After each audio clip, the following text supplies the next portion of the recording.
Bienvenidas, bienvenidos. Va a dar comienzo la actividad que se está realizando en colaboración con Centroamérica, Cuenca y TACAF. Bienvenidas, bienvenidos de nuevo. Esta sesión se va a grabar, las personas se verán solo desde su espalda, pero si alguna persona no quiere figurar puede ir a las líneas posteriores del espacio. Muchas gracias. Buenos días a todos y todas y gracias por su asistencia. Quería darles la bienvenida en nombre del Ministerio de Asuntos Exteriores al Pabellón Iberoamericano y explicar muy brevemente el motivo de la asistencia a este pabellón, que no es otro que mostrar toda la diversidad cultural de Iberoamérica, y agradecer a la OEI y a la Centroamérica Cuenca que nos presente esta mesa tan especial en la que vamos a abordar diálogo estas tres grandes figuras del periodismo, de la creación, de la narración y de la literatura, y con unas crónicas francamente emocionantes sobre Iberoamérica, y reflexionaremos un poco sobre todo ello. Y simplemente muchas gracias por este pabellón. Les invito a que sigan disfrutando de las actividades programadas y que vengan todos. Muchas gracias.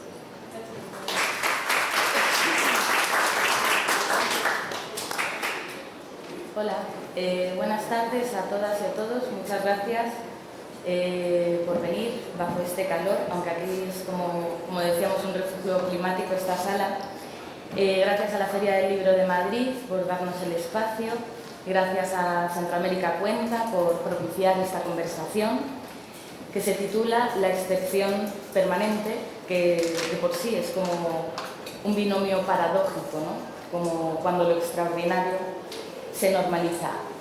Hay muchas formas de leer esto, ¿no? La excepción permanente, pero a mí me gustaría, por quiénes son los escritores, los autores que van a participar, definir lo que es un estado de excepción. Es una herramienta que tienen los gobiernos, una herramienta legal, normalmente constitucional, que utilizan para sofocar algún tipo de crisis grave, puntual, donde pues, puede haberse producido una catástrofe, una emergencia, un conflicto bélico, un disturbio muy violento, y que permite al poder limitar los derechos y libertades de las personas, y se entrega al poder la autoridad para controlar y devolver la normalidad al país. Pero ¿qué pasa cuando esa excepción se cronifica? ¿Qué pasa cuando la pérdida de derechos y libertades se normaliza? ¿Qué cuando el poder nos arrebata y eso ya no nos dice que está mal? ¿Con qué palabras podemos señalar esto? Me gustaría recordar dos cosas para que no sea esto como una cosa lejana que sucede allá. Y es que en el año 2020, cuando fue la pandemia, aquí en España se declaró el estado de alarma, que es el estado previo al estado de excepción, y después viene el estado de sitio. Gracias al estado de alarma, o por el estado de alarma, nos confinaron y no nos podíamos mover de nuestra casa. Yo creo que muchas personas nos hicimos una pregunta íntima, a lo mejor de forma retórica, pero que decía ¿qué estaríamos dispuestos a ceder a cambio de seguridad? ¿Qué pasaría si no fuéramos a ceder, ¿no? Y nos lo quitaran? Y quería recordar también que el último estado de excepción en España se declaró en abril de 1975, en la dictadura. Duró hasta agosto de ese año. Gracias a ese estado de excepción se produjeron muchísimas detenciones arbitrarias, se metió a gente en la cárcel, se produjeron torturas, y cuando acabó el estado de excepción lo que pasó es que las leyes se endurecieron mucho más. Las leyes contra el terrorismo, que no eran otra cosa que las leyes para la represión, para facilitar la represión de la oposición al régimen. Desde entonces no ha habido ningún otro estado de excepción. Por algo estamos de momento en una democracia. En esta conversación van a participar tres autores centroamericanos que a través de sus obras han escrito sobre las fracturas de su tierra, sobre sociedades marcadas ayer y hoy por la violencia, por la desigualdad y la impunidad. Los tres, cada uno desde su oficio, observan la realidad y con distintas fórmulas, desde la ficción, Horacio y Rodrigo, y desde el periodismo, Óscar, cuestionan el poder. Tampoco es excepcional que hoy estos escritores estén trabajando sobre estos temas, porque la escritura de la violencia de cómo es la sociedad y del poder, la vigilancia del poder, tiene larga tradición en sus países. Se los voy a presentar. En el centro está Horacio Castellanos Moya, que es considerado una de las voces más importantes de la literatura latinoamericana contemporánea, es de El Salvador.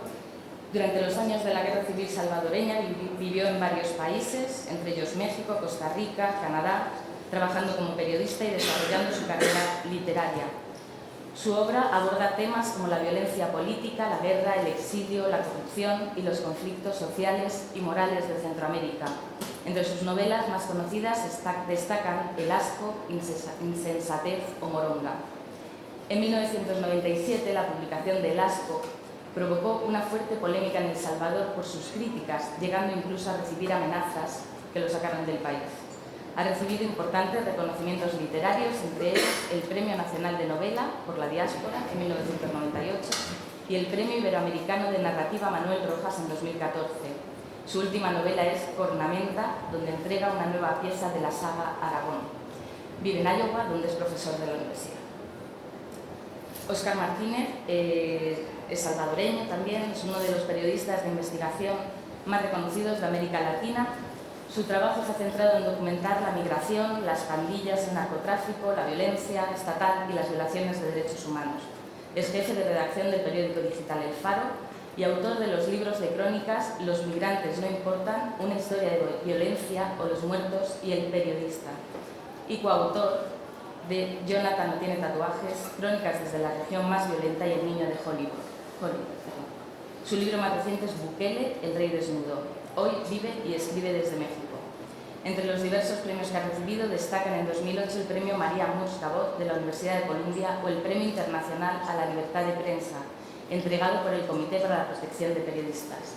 Y finalmente Rodrigo Rey Rosa, que es un escritor y traductor guatemalteco, considerado también otra de las voces más importantes de la literatura centroamericana contemporánea. Estudió en Guatemala y luego vivió en el extranjero, en Nueva York, donde estudió cine, y más tarde pasó una etapa en Marruecos, donde se relacionó con el escritor Paul Bowles, quien influyó en su carrera literaria. Su obra aborda temas como la violencia, la realidad social de Guatemala, el poder y la corrupción. Entre sus libros más conocidos están El cojo bueno, El material humano y Severina. Ha recibido importantes premios como el Premio Nacional de Literatura Miguel Ángel Asturias y el Premio Iberoamericano de Letras José Donoso. Su última novela se titula Animal colonial y acaba de publicarse aquí en España. Bueno, una primera pregunta que me gustaría haceros a los tres, y es que los tres vivís fuera de vuestra tierra. Rodrigo vives en Grecia, ¿verdad? Horacio vive en Iowa y Óscar vive en México. Me gustaría que nos contarais por qué estáis fuera, cuándo os habéis ido y cómo se escribe y se mira a vuestra región desde otro lugar. Bueno, me aviento yo. Gracias por estar aquí. Un gusto estar en esta feria y además con estas señores a quien admiro tantísimo desde hace tanto tiempo. Yo estoy fuera desde hace un año. Yo soy periodista, dirijo la redacción del Faro. Y lo cuento rápido, hace un año publicamos unas entrevistas a unos líderes pandilleros que fueron socios de Bukele. Nosotros ya habíamos publicado evidencia de que Bukele se había asociado con las pandillas en un montón de formatos. Lo que pasa es que invadimos su reino. Esa entrevista, al ser en video, se hicieron virales. 2 millones de vistas en unos meses, que para El Salvador es mucho. Y eso desquició al todopoderoso salvadoreño. Entonces salieron órdenes de captura por diferentes delitos, intentamos volver, hicimos lo que llamamos edulcoradamente una salida preventiva, que no fue preventiva, se iba afuera y alquilé casa y todo. Y estamos muy bueno repartidos, hay gente en Guatemala, en México, no solo salimos nosotros. Después de que nosotros saliéramos, el 1 de mayo, él arrestó a una de las activistas más importantes de derechos humanos, a Ruth Eleonora López. Y después de arrestarla, 53 periodistas dejaron el país. Todos entendieron el mensaje. Después podés seguir vos. Había gente que tenía evidencia puntual sobre la mesa y había gente que tenía derecho al miedo, que era irse. Y desde entonces estamos fuera. Pues mira, yo en realidad he vivido dos exilios. El primero fue el de la Guerra Civil, que viví en México del 81 al 91. Luego regresé a El Salvador al final de la guerra y estuve hasta el 97. Desde el 97 no vivo en El Salvador. Desde las amenazas por el asco salí y luego me quedé pensando que era muy arriesgado, porque en El Salvador las amenazas no son no realizables. Nunca ha habido un sistema judicial que garantice nada. Entonces me quedé fuera, viajaba, visitaba, me quedaba Pasé 3 años sin ir después de las amenazas, comencé a ir al 2000 y seguí yendo hasta el 19, fue la última vez que fui. Ya desde el 19, cuando yo vi que este señor comenzó a hacer los movimientos que comenzó a hacer, este señor que ahora dirige el país, pues me di cuenta que eso venía para mal y que es mejor no arriesgarse, porque cuando uno ha escrito libros como los que yo he escrito, es muy fácil que te inventen cualquier cosa. ¿Por qué? Porque hay mucha gente como resentida, porque, sobre todo con el asco, ¿sabes? Muy resentida, y hay gente dentro de su mismo gobierno que yo sé que me considera pues con malas intenciones. Así es que no. Incluso le estaba comentando yo a Oscar hace un rato que murió mi madre hace 1 año y 4 meses y no fui. Hablé con ella antes y le dije, no voy a ir, le digo, porque puedo entrar, pero salir no sé. Entonces, pues todo es muy doloroso, pero no tengo vocación de mártir ni de héroe.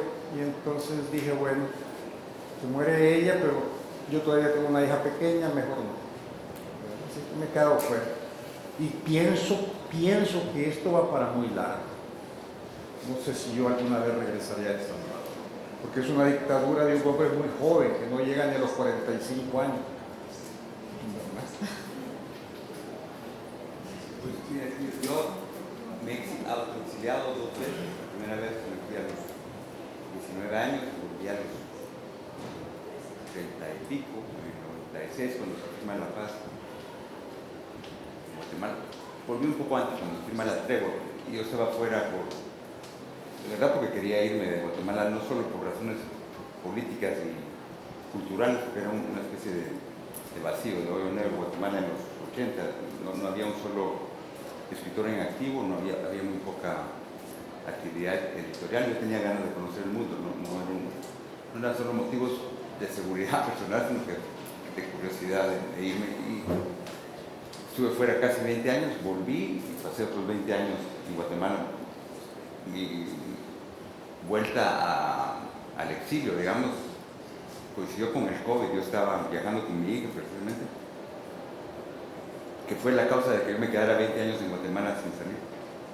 Y estando en Atenas, en un momento muy oscuro para Guatemala, donde arrestaron a mucha gente por ser periodistas o por ser defensores, abogados, gente que había colaborado con la CICIG, que era una comisión anticorrupción en Guatemala, que metieron mucha gente a la cárcel, y luego vino una ola de represión contra ellos mismos. Cambió el gobierno, cambiaron los símbolos. La CICIG se fue y toda la gente que colaboró con la CICIG se vio bajo amenaza. Yo tenía conocidos de algún amigo en la cárcel, y estando en Grecia decidí que no tenía ganas de volver. Ya comencé a estudiar el griego y decidí quedarme. Yo he vuelto a Guatemala varias veces después eso fue en el 22, 23, y espero poder seguir yendo, porque es un país que quiero mucho y donde tengo mucho que hacer, pero también ahí los vientos que soplan no son buenos. El sistema de justicia es completamente corrupto e injusto, y se encarcela casi a quien tenga un enemigo con un poco de poder. No hace falta mucho, ¿no? Hace falta que una orden de captura se gira muy fácilmente. De hecho, a mí me aconsejaron que tuviera cuidado, porque yo no creo que la gente lea ni que mis escritos sean motivo de preocupación para nadie, pero una hermana mía que es activista ecológica, sí, estaba bajo riesgo y se le esta persona, un abogado de cierto nivel que también tuvo que salir huyendo por haber trabajado para la Sicilia.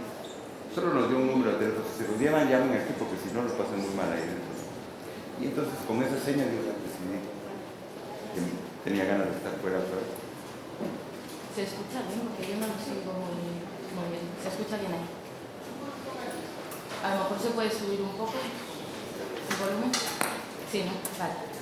Quería preguntaros a Horacio y a Rodrigo, que trabajáis desde la ficción, en estos tiempos en los que el poder, la extrema derecha, las dictaduras han aprendido muy bien los códigos contemporáneos de comunicación y la literatura trabaja con la palabra, el periodismo también, pero la literatura es una vocación de búsqueda, ¿no?, de la precisión, de la belleza. ¿Cómo se puede hacer frente, ¿no?, a estos lenguajes desde un oficio que se ocupa precisamente del lenguaje?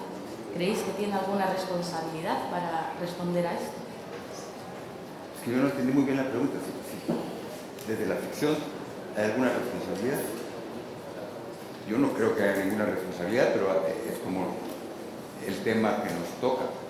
Responsabilidad, no siento ninguna acerca de nada.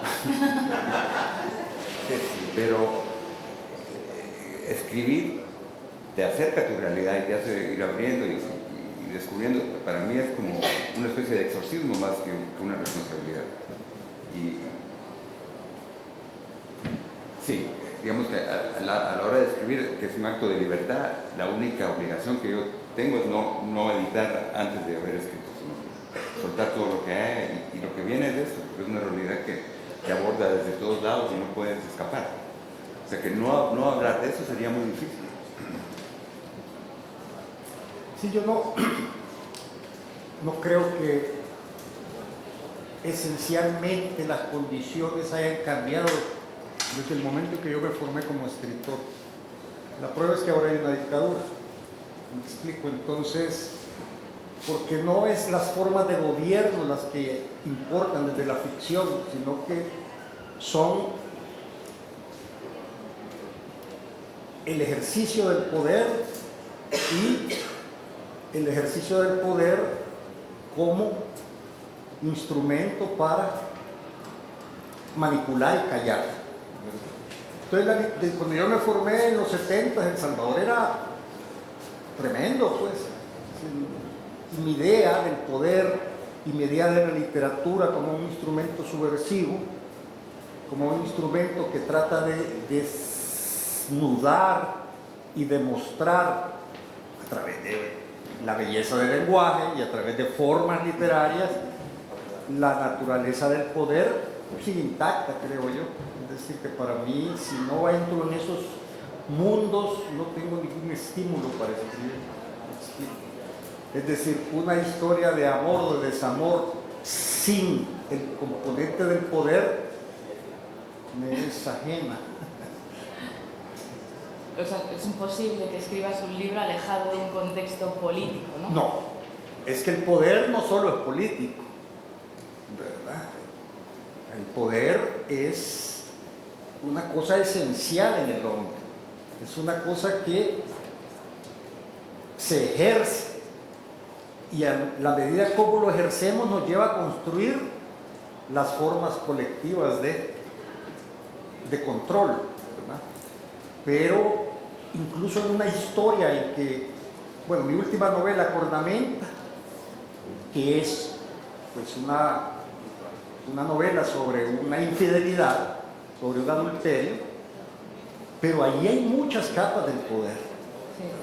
Entonces esas capas del poder pueden llegar hasta el poder político concreto, pero lo importante es la incomodidad del escritor frente al poder. A mí me incomoda el poder. Oscar, y o sea, con respecto a esto, desde el periodismo que tiene un compromiso con la veracidad, ¿cómo se hace frente a estos relatos que se están levantando y que la gente quiere creer? Mira, nosotros en El Faro no fuimos los más jodidos de los que salimos, porque ya El Faro tenía alguna trayectoria, no les digo que ha sido fácil, pues, Pero nosotros en México hemos visto periodistas que habían descubierto cosas fenomenales echando tamales para sobrevivir.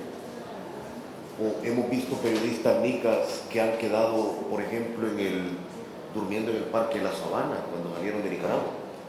Es decir, no hemos tenido en términos materiales el exilio más fregado, porque ya teníamos alguna trayectoria, lo tengo que decir. Pero el exilio nos ha combinado a una lucha. A nosotros ese hombre nos odió. Eso es un hecho, pues, nos echó del país. Yo quisiera estar en el país, no puedo porque el Señor me echó.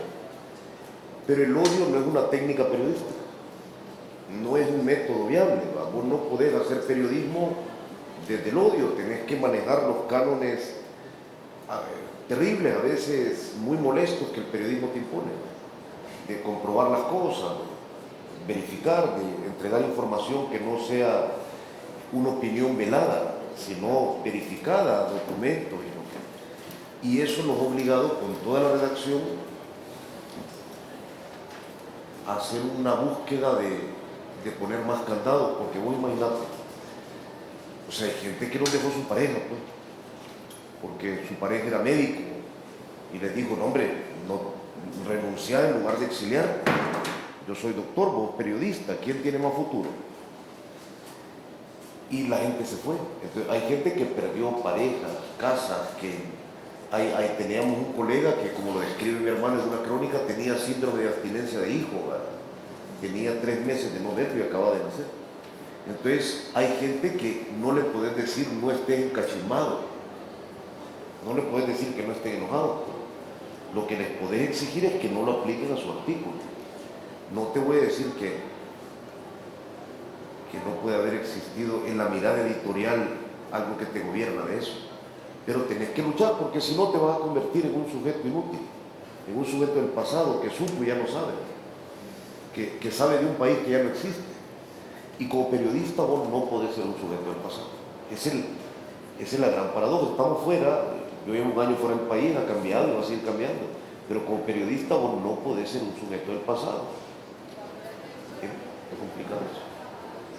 En tu libro, en Bukele, el rey desnudo, cuentas una anécdota que pasa aquí en Madrid, que entras a una cafetería, ¿no?, a desayunar, y están viendo las noticias los parroquianos del bar, ¿no?, y comentan aquí lo que hace falta es mano dura, que hace falta un Bukele, y tú vas y les preguntas ¿de dónde es ese Bukele? Y dicen de Ecuador o por ahí, ¿no?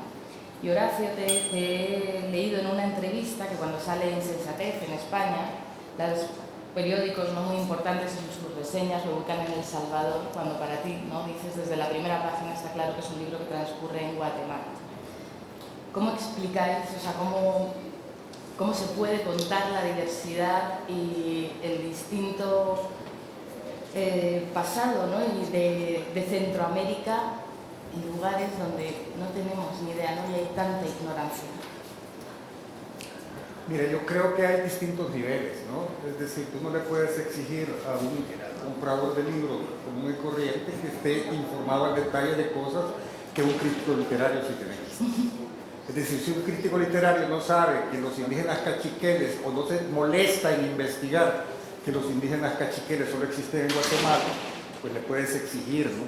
Puedes decir, esto es, oye, tu trabajo implica saber dónde sucede. En la primera página de ese libro, Insensatez, se dice que los indígenas cachiqueles son las víctimas de esa masacre. Pero no es lo mismo que, pues, alguien que no tiene especialización, que no tiene por qué saberlo. Entonces yo no creo que en el sentido, desde la literatura, que es muy distinto que desde el periodismo, desde la literatura tú lo que buscas es la universalidad, tú lo que buscas es que a través de lo local encontrar los valores universales y encontrar los puntos esenciales del ser humano y de la sociedad que a través del entretenimiento, a través de la lectura, permita que el lector se ponga en ese lugar. Pero entonces para el lector probablemente lo más importante no es si es Chile o es Argentina o es El Salvador, sino es lo que se está diciendo. Entonces yo no me preocupo por eso. Es decir, no creo que, ¿cómo te diré? Si un lector en España no sabe las diferencias entre Ecuador y El Salvador, pues, te voy a poner otro ejemplo, que es un poco divertido. Un escritor mexicano nacido en Perú, que se llama Mario B. Latino, tenía muchas ganas de que en sus libros saliera siempre que era mexicano, que era nacido en Perú. Y entonces en Alemania sacaron una traducción y le pusieron que era peruano, no le pusieron que era mexicano. Y fue con el editor y le dijo al editor, me han puesto esto, y el editor dijo, es lo mismo. Es lo mismo, no te enojes. Entre México y Perú aquí vemos una masa, hace una cosa medio... Entonces, no sé, pero si el libro funciona y hace que el lector se identifique y la trama, los personajes, todo funciona correctamente de tal forma que el lector se identifique y disfruta la historia, así es. ¿Quieres comentar algo? Continuando, es que después de lo que ha dicho Horacio, no me ocurre decir nosotros, y yo tengo que la gente tengo que ubicarla pues en un artículo.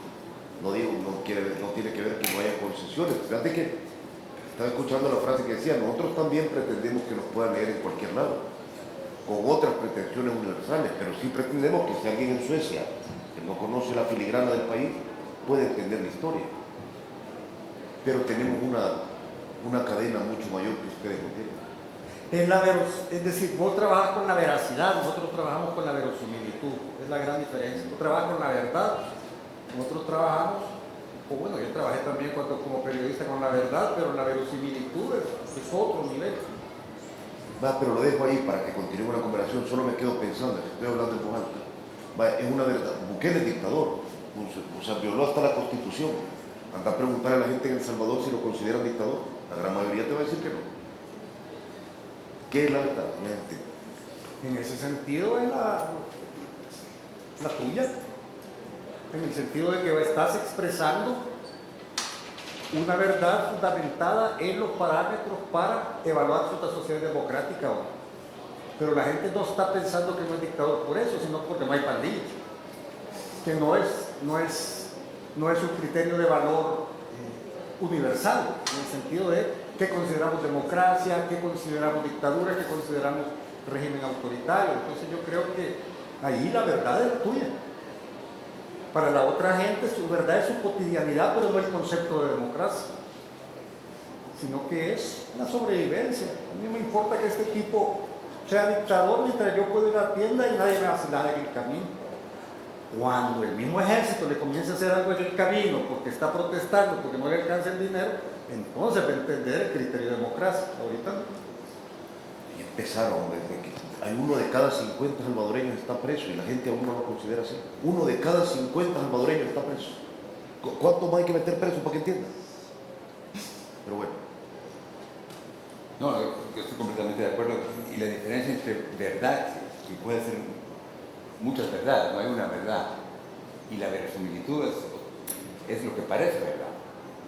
Es lo que se puede leer como verdad, aunque sea, puede ser mentira, puede ser verosímil y ser una completa mentira. Pero desde nuestra percepción tiene que parecer verdad. Ahora, la verdad es un tema demasiado amplio para decir qué es, porque hay muchas verdades. Hay hechos factuales, pero verdad es un concepto humano, no es una elaboración.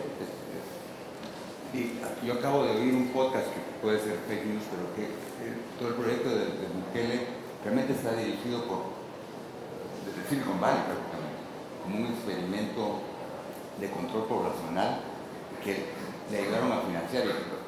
Por eso digo, no, eso es muy difícil de comprobar, pero que a cambio de eso le entregó toda la información de toda la ciudadanía salvadoreña para llevar a cabo este control, que es un modelo de colonización económica, no desde el punto de vista político, sino que tecnológico y económico, para poder conquistar territorios fuera de las fronteras. Ya no significa nada para esta gente, son solo masas de población que pueden seguir enriqueciéndolos y haciéndolos más poderosos.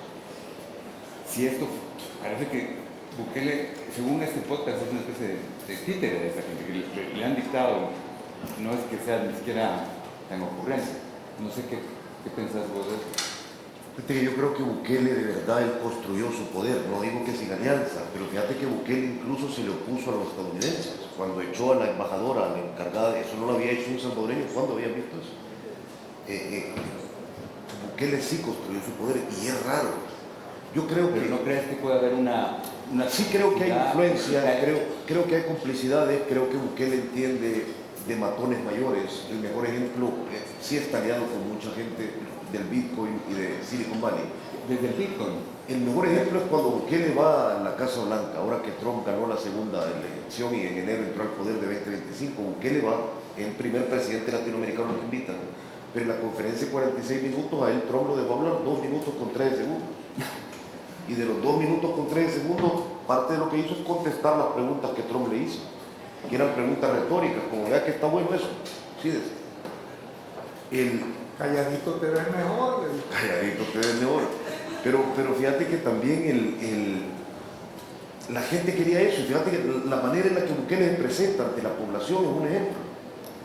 Yo creo que una población desesperada, como la salvadoreña, porque en El Salvador la población yo creo está desesperada.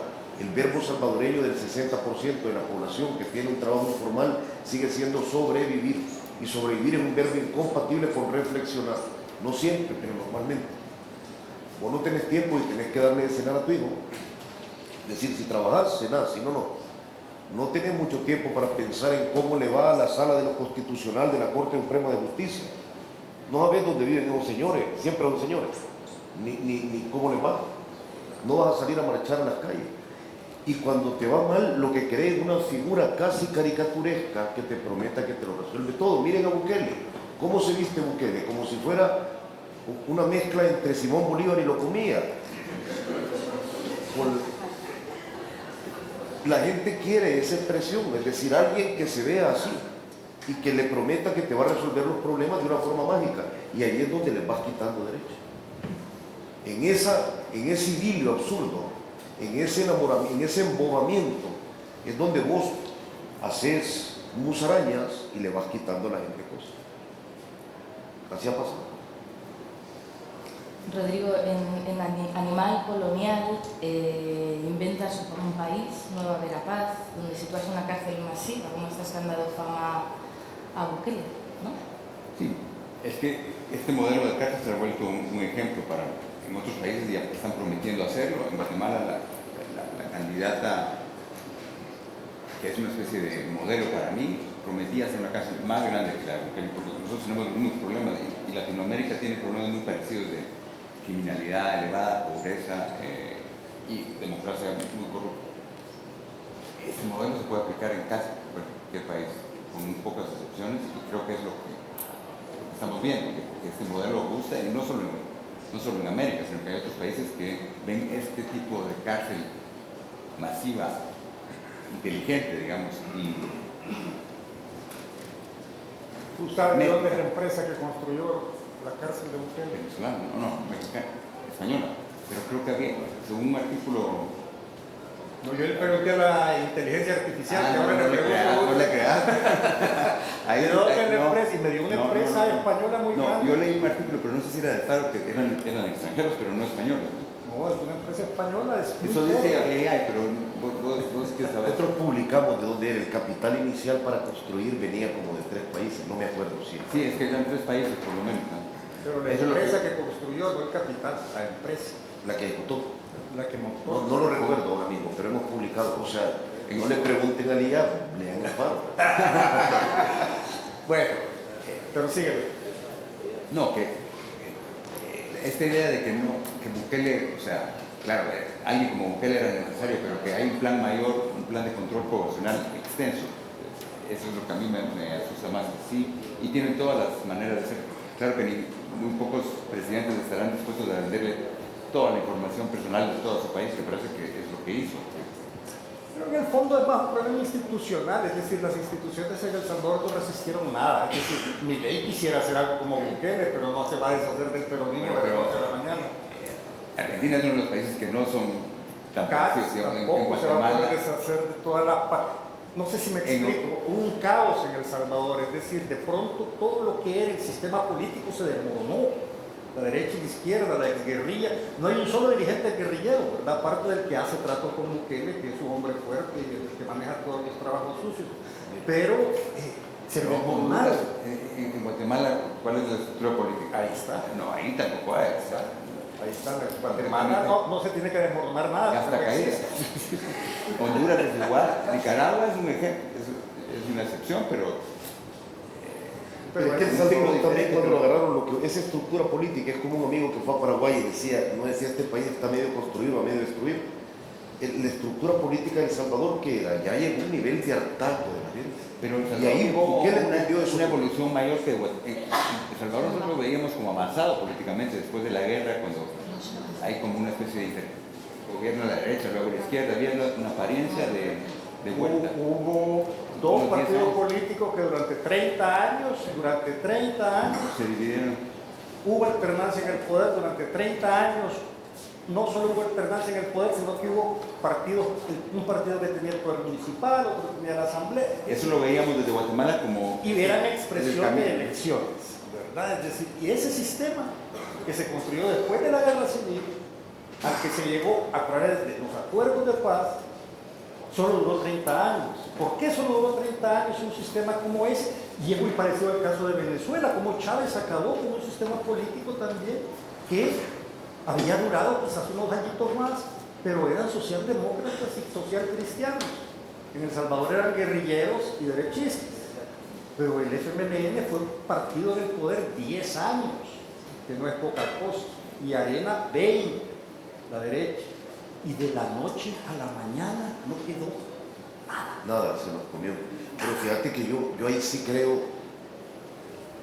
uno como periodista tiene que pensar, y no lo digo retóricamente, yo no escribo, perdón, Aroa, yo no escribo para idiotas, pues nunca he pretendido, ni creo que nadie lo haga, porque eso sería terrible. Entonces yo sí creo que la gente entendió un ciclo, cuando la derecha gobernó durante todo, desde el 92, ya estaba mediante, en el 94 en las elecciones, igual ganaron. Después vino la izquierda, en el 2009, pero vino con un outsider. Él se hacía un outsider, no Bukele, que no era outsider de nada. Mauricio Funes, un periodista que era valiente y valioso, y que perdió el control como el borrachito que entra a una fiesta con whisky. Y nunca lo ha visto y se lo empina. Él perdió el control por mujeres, por viaje a Miami, por bares. Un hombre que estaba llamado a algo histórico. Nosotros el perfil, la nota lujosa de la muerte de él, la titulamos Mauricio Funes, el hombre que no fue. Pero yo sí creo que la gente después, cuando la izquierda quiso corregir el rumbo y puso a un excomandante guerrillero como para decirlo, y sí vamos a gobernar nosotros, y El Salvador estalló en una violencia espantosa, 106 homicidios por cada 100.000 habitantes. Pónganlo en perspectiva, el México de narcos, ustedes conocen, suele tener 27, 30 homicidios por cada 100.000 habitantes. Nosotros teníamos 106. Aquello no cabía ya en la morgue, recuerdo que nos ponían en bolsa negra afuera. Y la gente ahí dijo, se acabó. Este es el fin del ciclo político de la posguerra, ya no, y Bukele lo supo leer. Eso. Quería preguntaros qué coste personal, además del exilio, tener que marcharos, tiene tratar con la violencia en los textos, desde el periodismo y desde la literatura. Si pensáis que al final no estáis trabajando pero contando el dolor de los demás, ¿no? El sufrimiento del otro, y si se puede llegar uno a anestesiar un poco al escribir sobre esto. Yo creo que es un poco al contrario, creo que se entra más en eso y se puede... Yo creo que escribir ficción, no sé si periodismo, te hace comprender más esa situación que no tiene que haber sido tuya, no tiene que ser autobiográfico, pero al entrar en el imaginario de un personaje que está sujeto a violencia, de cierta manera la vives. Y creo que la literatura, tal vez, comparada con el periodismo, en vez de anestesiar, sensibiliza. No estoy hablando del tipo de periodista crítico, periodismo informado, no para idiotas, sino que el periodismo normal, que se tiran ahí 10 muertos hoy en la terminal por balacera, ese tipo de estadística de muertos y muertos, sí te tiende a insensibilizar. Ya son cifras y no entras en lo que puede ser el drama si te matan a un personaje cercano. La ficción lo trata desde el punto de vista opuesto, desde dentro, ¿no? Y creo que si algo, y yo creo que la ficción ayude a mejorar la realidad o a cambiar cosas, pero sí crea ese espacio de reflexión que lo que está pasando, que el mundo, digamos, todos los días te obliga a no pensar en eso, tienes que pensar en la gente que vive de día a día en trabajar, o la gente que profesional en sus problemas profesionales, pero te alejas de los problemas como la violencia y como las cosas que pasan a tu alrededor. En la ficción entras y creo que puede hacerte ver las cosas de manera diferente y sensibilizarte un poco, crear empatía. Costo personal. Yo creo que se va desgastando el sistema nervioso, entre más locos son los personajes que uno utiliza, sí, porque el viaje de regreso es más costoso. Cuando te metes en un personaje, pues te vas con él, ¿no? Y te vas en todas sus taras. Y regresar a veces te va desgastando el sistema nervioso. Eso es el principal costo, creo yo. Los otros son físicos. Yo con una novela perdí una muela. ¿Qué? Con insensatez, escribiéndola de tanto apretar la boca, perdí la muela. También una vértebra, con moronga. Es decir, una vértebra muy mala. Es decir, hay cosas físicas de que tienen que ver con la tensión que estás en la máquina, no con la tensión que estás escribiendo. Cuando en una parte de moronga se me saltó un hueso aquí por el lado. Entonces, pero eso son cosas que no son tan graves como los nerviosos. Ya, por ejemplo, yo no me considero que pueda experimentar con tranquilidad situaciones que antes experimentaba con tranquilidad de violencia. Porque a veces uno está en medio de un tiroteo o algo y dice, mataron a algo. Yo ahora ya no puedo. Ya, desde 10 años ya me siento out. No sé, los nervios. ¿Te acordás cuando una vez fue un tiroteo allá en Chile? No, fue en Argentina, en Rosario. Perdón, En Rosario, y mataron a un tipo ahí. Yo todavía tenía los nervios bien hace 10 años, porque les dije, no vayan, hombre. Yo vi cuando le pegaron en la espalda.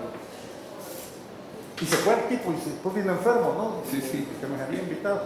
Nunca había visto un muerto. Entonces alguien que no había visto un muerto, y estábamos comiendo en la terraza, hermano. Entonces, un poeta argentino. Le dije que no. Pero ya ahora ya no tendría yo esa sangre fría, ya esto. Quizás el envejecimiento, pero ya. Ayer Los Tres Diablos, que era un bar, cuando quisieron armar esa zona bohemia, que se llama el barrio al principio del siglo, en Los Tres Diablos pasaban tiroteando y la gente se agachaba y le botaba la cerveza. Sí. Ya pasaba. Pero mira, a ver, no lo digo por quedar bien. Los costos nosotros, o sea, el periodismo ya saben, pues no les voy a sorprender con un costo. Nosotros tenemos gente que ha acabado yo no personalmente, pero gente que ha acabado en tratamiento de estrés postraumático. Teníamos un colega que cubría Honduras, y a Honduras cuando lo vieron le pusieron bien el nombre, porque es Honduras eso. Y el colega ya no podía ir, sentía que la habitación lo mordía. Ya era un nivel de... Entonces cuando lo mandamos a la última experiencia, porque él lo pidió, nos dimos cuenta de allá que ya tenía un brote psicótico. Pero eso ya lo han visto ustedes, o sea, ya no, es un tópico que hay periodistas que van a sitios jodidos y regresan con estrés postraumático o algo así. Pero yo en Los Muertos y el Periodista, que es mi penúltimo libro, ahí describo lo que es más jodido, cuando jodes a otra gente. Cuando jodes a otra gente.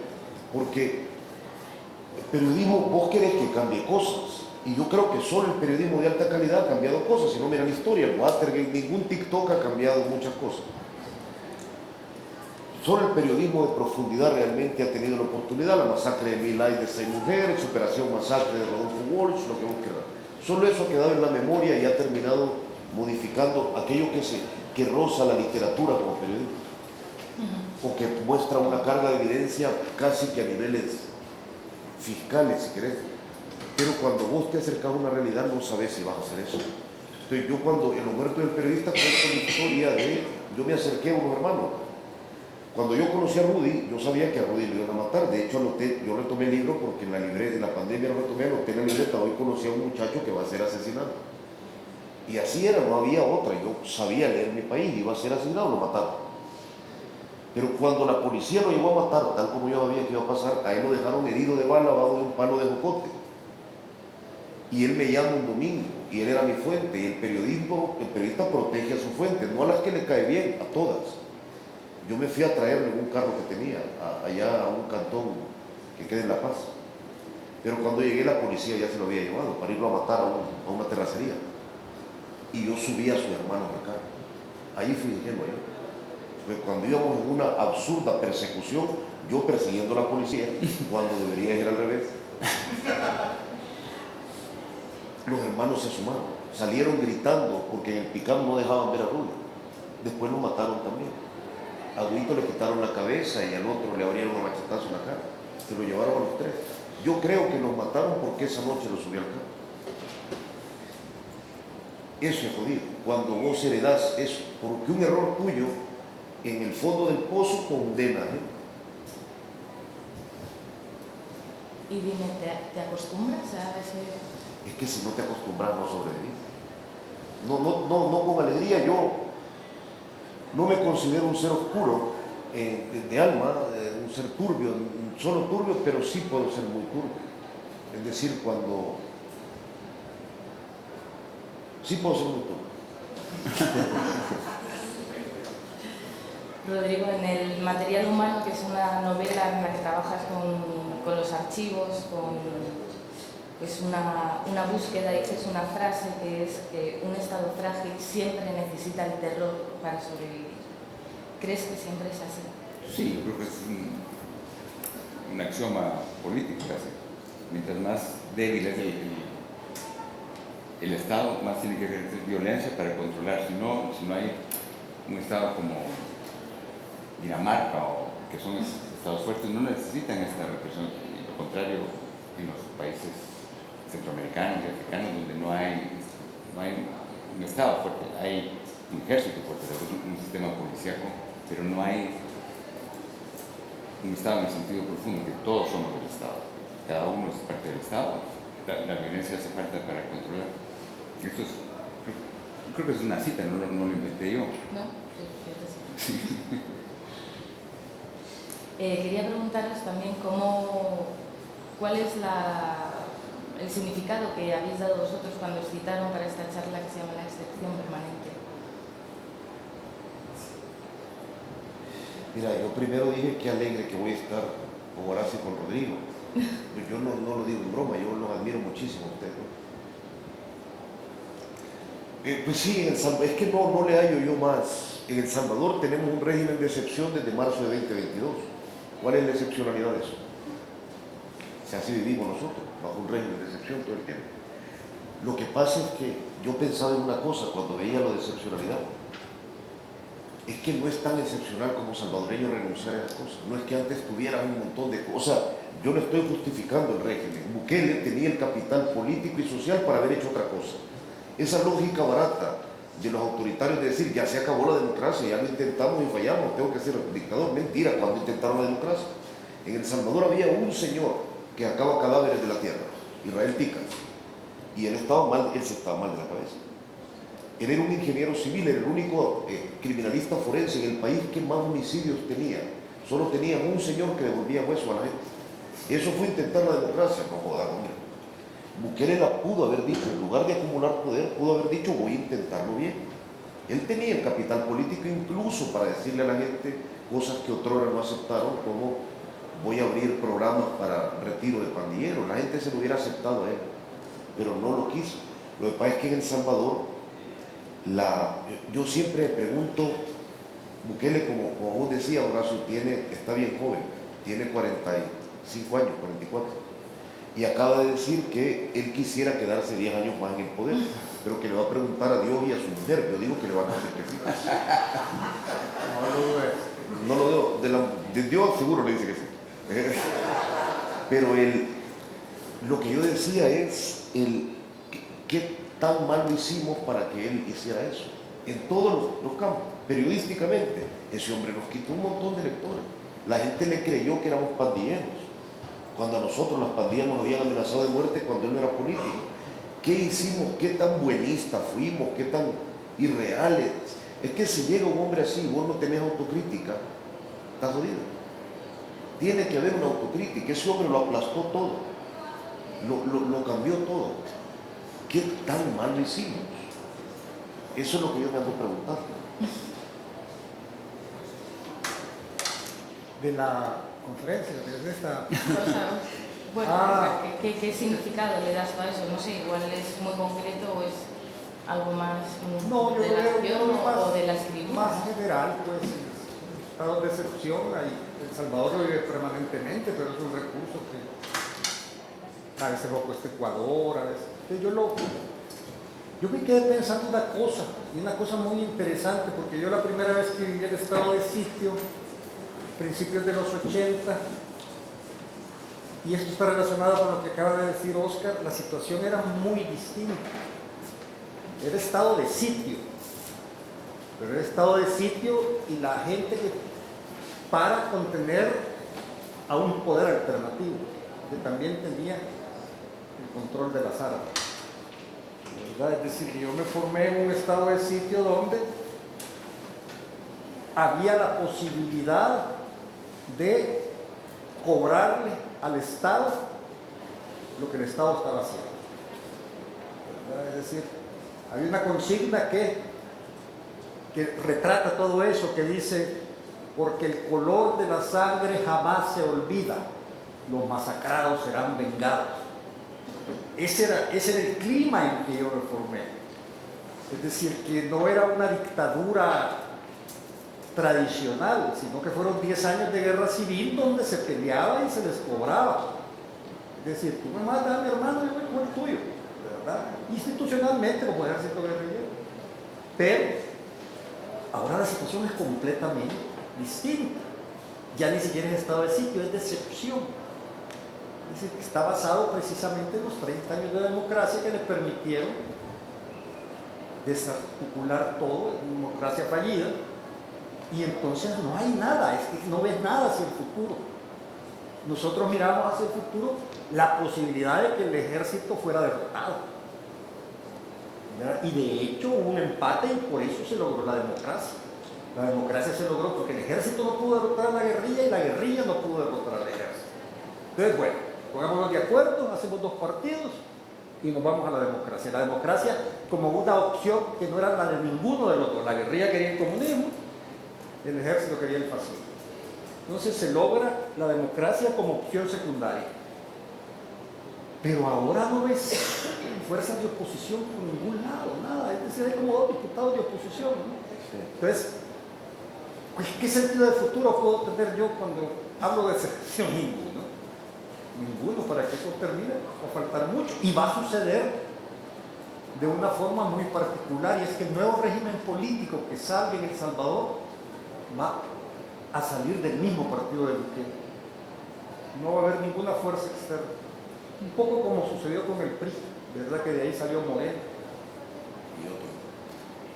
Hay una gran diferencia entre la estructura social de El Salvador y Guatemala, que es el elemento maya, ¿no? Guatemala, el elemento maya ha salido a flote como una fuerza positiva, que fue la que permitió que las elecciones pasadas se respetaran, pero la gente los líderes indígenas que bloquearon los caminos para ganar el pulso de fuerza, que era, se quería dar un golpe de estado técnico antes de que el presidente tomara poder, impedírselo y prolongar el mandato del anterior. Fueron los indígenas mayas los que lograron eso. Esos líderes están hoy día en la cárcel y el presidente que se benefició de eso, aunque tal vez quisiera ayudar, no puede porque los poderes están separados y los jueces han mandado acusados de terrorismo por impedir el tráfico libre de la población. Hay 5 líderes muy importantes que están en la cárcel sin haber visto. Uno lleva ya 2 años y no ha sido todavía juzgado. Entonces, Guatemala vive en un estado de excepción también permanente, pero que se aplica a una clase, a una raza realmente. Y la población no indígena se parece más a la de Salvador, indiferente a la política, no hay, y hay una especie de indiferencia profunda, ¿no? Que el presidente que tenemos ahora llegó por milagro, porque a todos los posibles candidatos los habían eliminado porque no inscribieron a tiempo el partido o porque faltó una coma en el acta, ¿verdad? A este lo dejaron porque no tenía ninguna posibilidad en las encuestas, parecía que no iba a quedar, y por cansancio del anterior se votó. Pero yo creo que Guatemala nunca ha vivido en una democracia funcional, es decir, una especie de estado de excepción no declarado, pero que es lo que hay. Y me temo que sí, ya los nuevos candidatos están otra vez usando la cárcel de Bukele como la solución, y lo que prometen hacer al llegar al poder. Pero fíjate, Rodrigo, pienso algo ahora que lo decís rápido. Así como Bukele es un signo de los tiempos, también Arévalo, el presidente de Guatemala. Fíjate lo que Arévalo reclama, usted es muy democrático, señor. Ese es como claro, eso lo convierte en usted poco funcional, pero mucha gente le ha reclamado, y es cierto, él ha respetado todas las normas democráticas, entonces no ha logrado hacer nada. Que un mundo, en un país lleno de pícaros, que ven la política como algo meramente transaccional, es bien difícil avanzar, pero yo creo que ese reclamo, ese rumor, ese rum alrededor de Arévalo también es un signo de una Centroamérica que nosotros no hemos entendido entender qué es la democracia. Bueno, es una cosa histórica, nunca ha habido democracia, nunca se ha vivido la democracia. Yo creo que en El Salvador esos 30 años parecía un ejemplo, ¿no? Como, mira, se puede, pero mira, si no, bueno, Nicaragua es un pésimo ejemplo, ¿no? Lo que pasa es que la democracia como forma política de resolver los problemas de los principales actores sí se ha vivido. Lo que no se ha vivido es una democracia sustentada en una economía y en unos servicios que permitan que la gente sienta eso para ellos. Entonces toda la democracia es un juego político, de la clase política, ¿verdad? Y la gente no se siente identificada. ¿Por qué? Porque lo que tenían eran las pandillas. Entonces, por más que tú arregles la superestructura política y todos se pongan de acuerdo, si la gran base vive en unas situaciones totalmente insoportables, va a salir cualquier cosa de eso. Y salió, ¿verdad? Bueno, para cerrar, no sé si alguien tiene alguna pregunta breve porque quedan un par de minutos.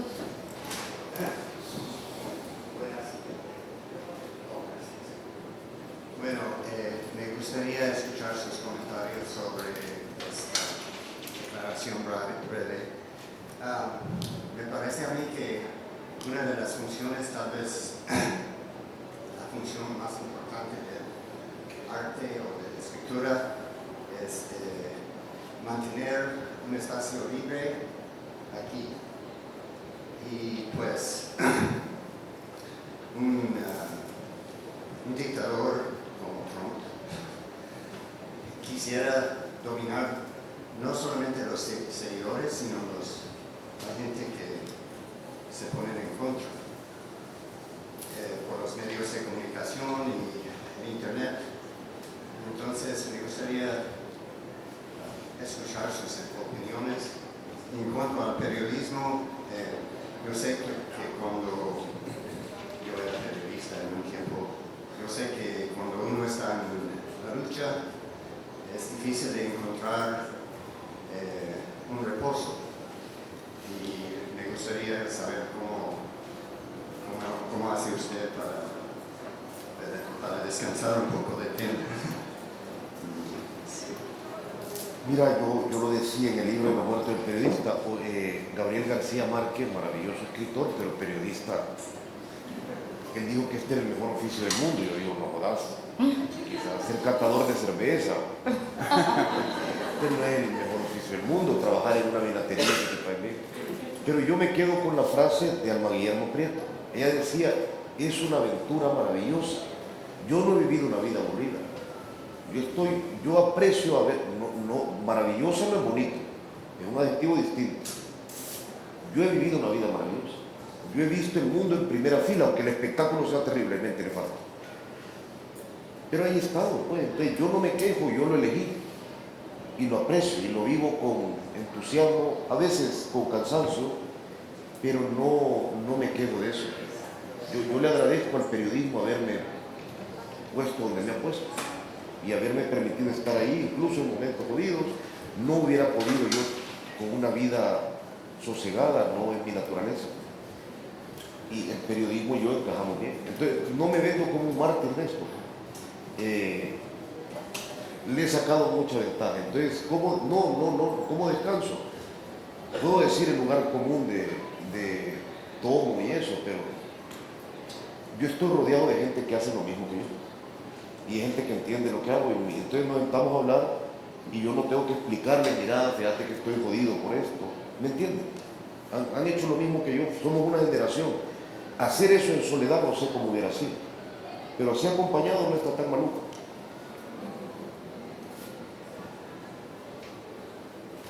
Creo que tenemos que cerrar. ¿Sí? Bueno, pues muchísimas gracias a los tres. Gracias.